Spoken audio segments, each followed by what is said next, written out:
দশকেরও বেশি সময় বিলম্বের পর অবশেষে আগামীকাল শুরু হচ্ছে চট্টগ্রামের আনোয়ারায় বহুল প্রতীক্ষিত চাইনিজ ইকোনমিক অ্যান্ড ইন্ডাস্ট্রিয়াল জোনের নির্মাণ কাজ।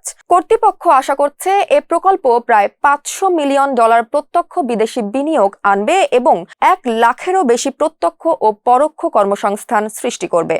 অর্থনৈতিক অঞ্চলটির মূল অবকাঠামো নির্মাণের আনুষ্ঠানিক সূচনা হিসেবে আগামীকাল সকাল 10টায় আনোয়ারায় প্রকল্প এলাকায় এর ভিত্তিপ্রস্তর স্থাপন অনুষ্ঠান অনুষ্ঠিত হবে।